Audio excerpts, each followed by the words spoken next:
Class 11th student, जैसा कि आपको पता है कि हमने लास्ट लेक्चर के अंदर प्रॉब्लम्स डिस्कस किया था about the values of angles at sum and difference.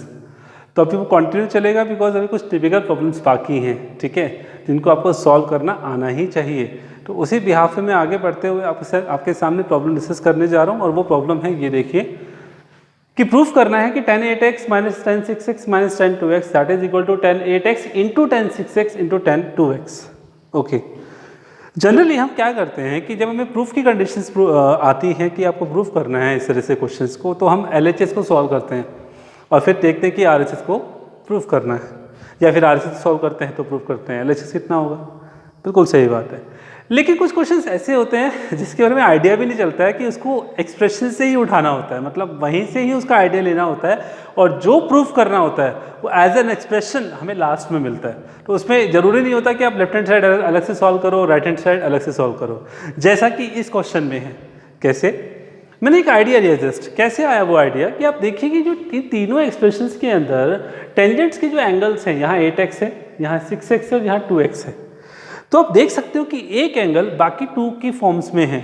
मतलब कैसे कि 8x है उसको लिख सकते हैं 6x plus 2x definitely, 6x को लिख सकते हैं 8x minus 2x definitely, 2x को लिख सकते हैं 8x माइनस 6x।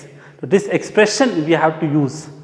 कैसे? आप तीनों में से कोई भी एक चूज करना, प्रूफ आपके सामने होगा। कैसे?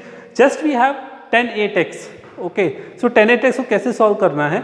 8x को आप देखिए क्या लिख सकता हूँ, 6x plus 2x, tan 6x plus 2x। तो इससे क्या होगा, देखो tan 8x अपनी जगह सही है। जैसे ही मैंने tan 8 को 6x प्लस 2x लिखा तो it will follow the rule that is tan a plus b, tan a plus b। Okay, so that is tan a plus b is tan a plus tan b upon 1 minus tan a into tan b। Okay, and the left hand side is as it is. तो I think आपको remember हो गया होगा formula कैसे है। सो मैंने वो formula apply कर दिया and then just use the simplification. What this tan 8x is there, just cross multiplication over there, ये अपॉन में है, इधर आके मल्टीप्लाई हो जाएगा। What we get tan 8x into 1 tan 8x को इससे किया that is minus tan 8x into tan 6x into tan 2x that is equal to tan 6x plus tan 2x। So what we have to do right now कि this minus condition go to the right and this right condition go to left. So what we have tan 8x minus tan 6x minus tan 2x is equal to tan 8x into tan 6x into tan 2x. So what we got? We got the expression as a form of result which we have to prove. देखा आपने students? तो ऐसे questions आपको solve करना आना चाहिए। So proceed करते हैं अगली प्रॉब्लम्स की तरफ। Okay students, just look at the another problem we have. If sin alpha plus beta equal to 1 and sin alpha minus beta equal to half, then where alpha beta, देखो alpha beta conditions क्या है, greater than equal to 0 less than equal to pi by 2, it means alpha beta lies both in first quadrant, यानी कि first quadrant से बाहर नहीं जाना है हमें। Okay, so find the values of tangent alpha plus 2 beta and tangent 2 alpha plus beta. We have to find this. How can you find it? Simple है students, ध्यान से देखिएगा। First of all, we have sin alpha plus beta equal to 1. Sin alpha plus beta equal to 1. So just think about it. कि sin alpha plus beta equal to 1 and you know one value at an angle 90 degree. It means we have sin 90 that is pi by 2. Yes, I am talking about 90 degree but written it as a radian that is pi by 2. Sin pi by 2, okay. तो क्या हुआ, sin से sin cancel हो गया, alpha plus beta equal to pi by 2. This is our first expression. Yes. Proceed to the second. We have another expression sin alpha minus beta equal to half. So how can you solve it? Of course, half is then sin 30 degree and the 30 means sin pi by 6 and sin and sin again cancel out. We get another expression alpha minus beta is equal to pi over 6. Simple as that. So what we have to do? We will right now just compare these two expressions. Compare these two, alpha plus beta pi by 2 and alpha minus beta pi by 6. What we get? 2 alpha equal to 2 pi by 3, alpha is equal to pi by 3 and beta is pi by 6. We get both the values alpha and beta. So these two values will be used to find the solution of tan alpha plus 2 beta and tan 2 alpha plus beta. Simple है students, ध्यान से देखिएगा। First we have tan alpha plus 2 beta, put the value of alpha that is pi by 3, beta pi by 6, get to the multiply that become pi by 3. Pi by 3 that is 2 pi by 3 and 2 pi by 3 become 120.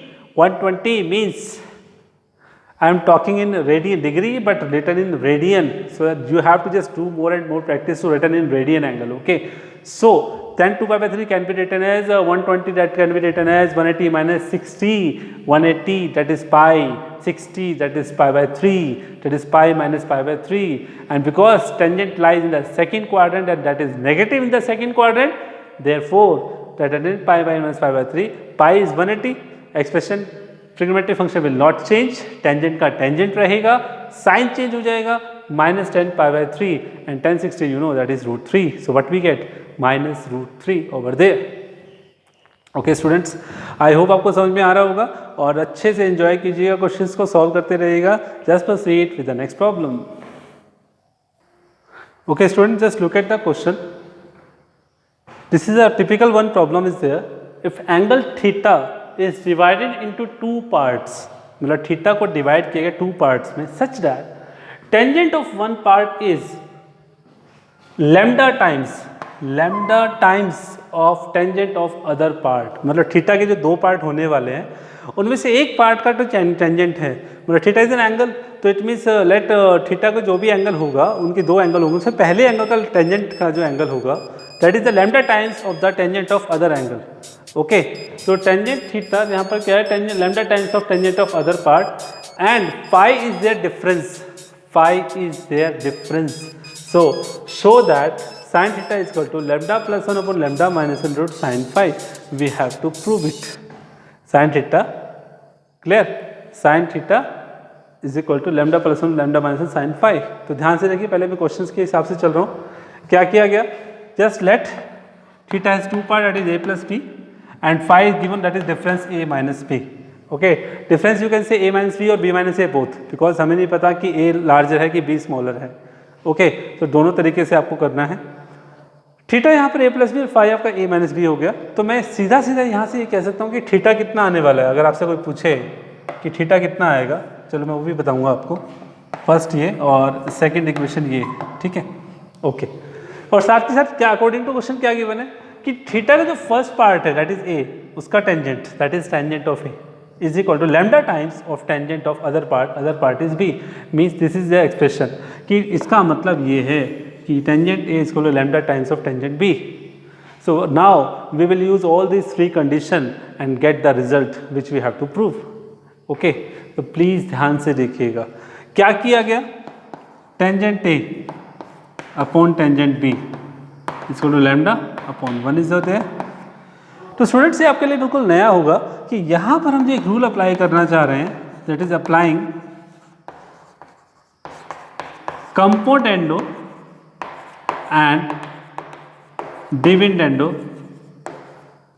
On both sides. This is a new one for you, because componendo dividendo होता क्या है कि जब दोनों condition side में numerator fraction की conditions हो, तो कंपोनेंडो डिविडेंडो क्या होता है. कंपोनेंडो मीन्स होता है कि न्यूमरेटर में डिनोमिनेटर ऐड हो जाता है और न्यूमरेटर में डिनोमिनेटर ऐड होता है बोथ साइड, और डिनोमिनेटर एज इट इज रह जाता है.